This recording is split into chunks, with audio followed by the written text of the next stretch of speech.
This channel does not promote any violent, harmful, or illegal activities. All content provided by this channel is meant for an educational purpose only. এবার যে খবরের দিকে আমাদের নজর থাকছে, কালীগঞ্জে নিহত কিশোরী তামান্নার মায়ের শারীরিক অবস্থার অবনতি। আশঙ্কাজনক অবস্থায় সবিনা খাতুনকে নিয়ে আসা হচ্ছে কলকাতায়। তামান্নার মায়ের শারীরিক পরিস্থিতি নিয়ে পুলিশের দিকেই আঙুল পরিবারে। চিকিৎসকরা ছাড়তে চাননি, জোর করে বাড়ি ফিরিয়েছিল পুলিশ। বাড়ি ফেরার পরেই তামান্নার মায়ের অবস্থা সংকটজনক। বাধ্য এবার কলকাতার বেসরকারি হাসপাতালে ভর্তির চেষ্টা সবিনা খাতুনকে। আমরা এই নিয়ে আরো বিস্তারিত জানবো, আমরা কথা বলবো। মহাদেব আমার সহকর্মী রয়েছেন আমাদের সঙ্গে। মহাদেব, এখন কেমন আছেন সবিনা খাতুন, কি জানা যাচ্ছে? দেখো, তাকে আশঙ্কাজনক অবস্থায় জাতীয় সড়ক ধরে, অর্থাৎ কালীগঞ্জ থেকে জাতীয় সড়ক ধরে তারা নিয়ে যাচ্ছেন কলকাতার উদ্দেশ্যে এবং সেখানেই তার চিকিৎসা হবে, এমনটাই জানা যায়। এবং পাশাপাশি পরিবার যাবার সময় যেটা আমাদেরকে অভিযোগ করেছেন যে গতকালকে তাকে বাড়িতে নিয়ে যাওয়া হয় এবং যখন হাসপাতালে চিকিৎসা চলছে সত্যিনগর জেলা হাসপাতালে, তখনই পুলিশ তৎপরতার সহিত তাকে বাড়িতে পৌঁছে দেওয়ার চেষ্টা করে এবং পুলিশ গাড়ি করে নিয়ে গিয়ে তার বাড়িতে যায় এবং সেক্ষেত্রে চিকিৎসা সঠিকভাবে হয়নি।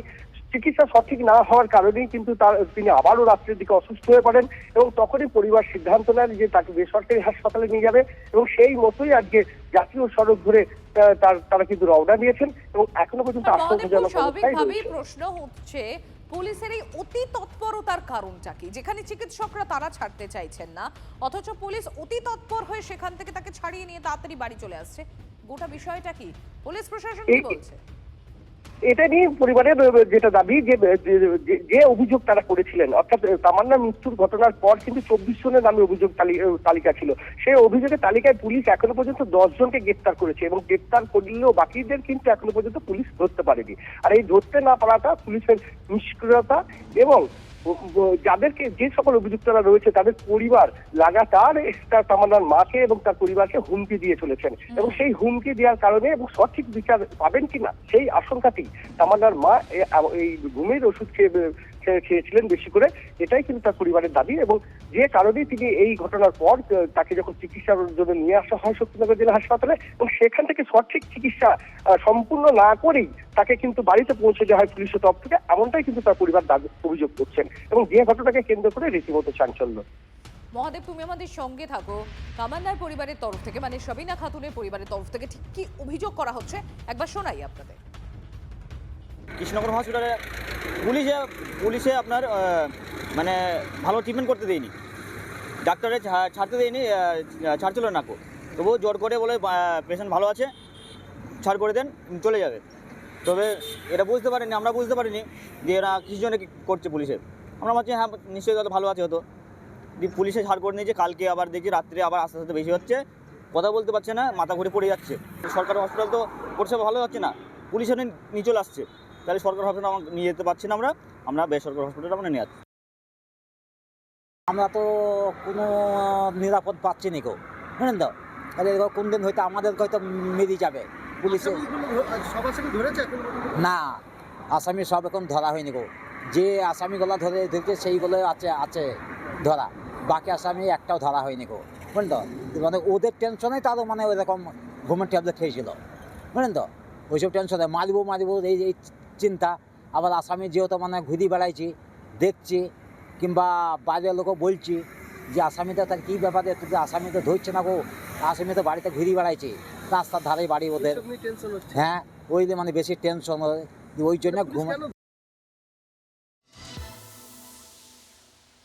আমরা ইতিমধ্যেই টেলিফোনে যোগাযোগ করতে পেরেছি, বিজেপি নেতা দেবজিৎ সরকার রয়েছেন আমাদের সঙ্গে। দেবজিৎ বাবু, তামান্নার মা সবিনা খাতুন তিনি অসুস্থ হয়ে পড়েন, অতিরিক্ত ঘুমের ওষুধ খেয়ে তাকে হাসপাতালে ভর্তি করা হয় এবং তার পরিবারের তরফ থেকে একটা অভিযোগ করা হচ্ছে যে পুলিশ চিকিৎসকরা তাকে ছাড়তে চাননি, কিন্তু পুলিশ অতি তৎপর হয়ে তাকে ছাড়িয়ে নিয়ে বাড়িতে চলে আসে, সাবিনা খাতুনকে বাড়িতে পৌঁছে দেয় এবং তারপর থেকে সাবিনা খাতুন অবস্থা বেশ ক্রিটিক্যাল, তাকে এখন কলকাতায় নিয়ে আসা হচ্ছে তার এই অবস্থার জন্য। এই গোটা অভিযোগটা করা হয়েছে ওই সাবিনা খাতুনের পরিবারের তরফ থেকে। এই বিষয়টা আপনারা কিভাবে দেখছেন?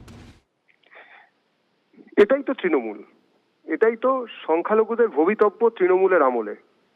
এই অভিযোগের কিয়দংশ যদি সত্যি হয় তাহলে বুঝতে হবে এই রাজ্য থেকে তৃণমূল কংগ্রেস যে বিজ্ঞাপন দিয়ে বেড়ায় যে তারা সংখ্যালঘুদের মসিহা, সেটা যে কোথায় কোন তলানিতে বা নেই হয়তো বায়বীয়, সেটা বুঝতে হবে।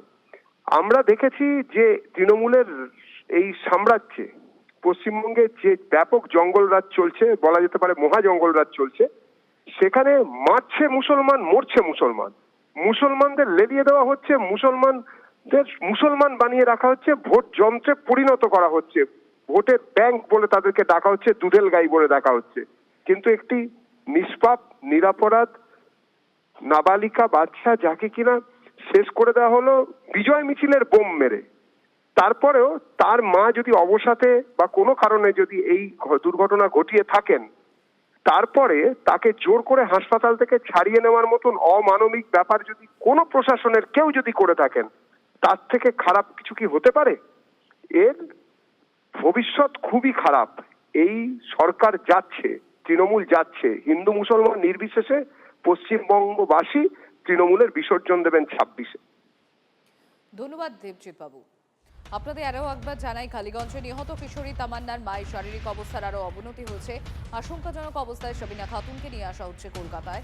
তামান্নার মায়ের শারীরিক পরিস্থিতি নিয়ে পুলিশের দিকে আঙুল পরিবারের। আমরা ইতিমধ্যেই টেলিফোনে যোগাযোগ করতে পেরেছি সিপিআইএম কেন্দ্রীয় কমিটির সদস্য সুজন চক্রবর্তী রয়েছেন আমাদের সঙ্গে। সুজন বাবু, তামান্নার মা সাবিনা খাতুন, আপনারা জানেন যে তিনি অতিরিক্ত ঘুমের ওষুধ খেয়ে তিনি অসুস্থ হয়ে পড়েছিলেন এবং তিনি চিকিৎসাধীন ছিলেন। সমস্যাটা হচ্ছে অন্য জায়গায়। পরিবারের তরফ থেকে অভিযোগ করা হচ্ছে পুলিশ অতি তৎপরতা দেখিয়ে চিকিৎসকরা ছাড়তে চাননি, কিন্তু তবুও সাবিনা খাতুনকে তারা বাড়িতে পৌঁছে দিয়ে যান হসপিটাল থেকে ডিসচার্জ করিয়ে, এবং তারপর সাবিনা খাতুনের শারীরিক অবস্থা আরও সংকটজনক হয়ে যায়। এখন কলকাতায় রেফার করা হয়েছে, তাকে সাবিনা খাতুনকে নিয়ে আসা হচ্ছে কলকাতায়। এই গোটা বিষয়টি আপনারা কিভাবে দেখছেন? দেখুন, মানে এর চাইতে দুর্ভাগ্যজনক তো কিছু হয় না একটা রাজ্যে। তামান্না খাতুন যেভাবে খুন হয়েছে সবাই দেখেছেন, ভয়াবহ বিপজ্জনক। একটা বাচ্চা মেয়ে, কার্যত তাকে খুন করা হলো, এবং তারপরে সেই খুনিরা চোখের সামনে ঘুরে বেড়াচ্ছে। মা, তার কাছে তো দুনিয়াটা শেষ হয়ে গেছে, মেয়েটা তার নেই, একটাই মাত্র সন্তান। ফলে এটা নিশ্চয়ই কোনো কাম্য জিনিস নয়, এটা কখনোই ঠিক না বলে আমি মনে করি। কিন্তু আমি না যাই মনে করি না কেন, রাজ্যের প্রশাসন কি বুঝছে যে সন্তানহারা মা কি যন্ত্রণায় ঘুমের ওষুধ খেয়ে সুইসাইড করতে চায়? কি বোঝে? তারপর হাসপাতাল এবং তারপরে সেখানে চিকিৎসা হোক না হোক, পুলিশ তাকে তুলে নিয়ে চলে আসবে বাড়িতে, ঠিকমতো চিকিৎসাটা হবে না। আজ ক্রিটিক্যাল কলকাতায় তাকে পৌঁছে দিতে হয়েছে।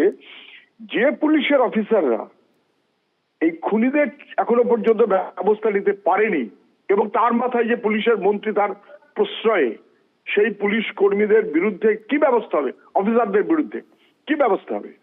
যারা ওই অবস্থায় হাসপাতালে চিকিৎসা ঠিক মতো করার চাইতে আসলে ধামাচাপা দেওয়ার জন্য বাড়িতে নিয়ে আসতে ব্যবস্থা করলো, সেই পুলিশ অফিসারের তার দৃষ্টান্তমূলক কি শাস্তি হবে?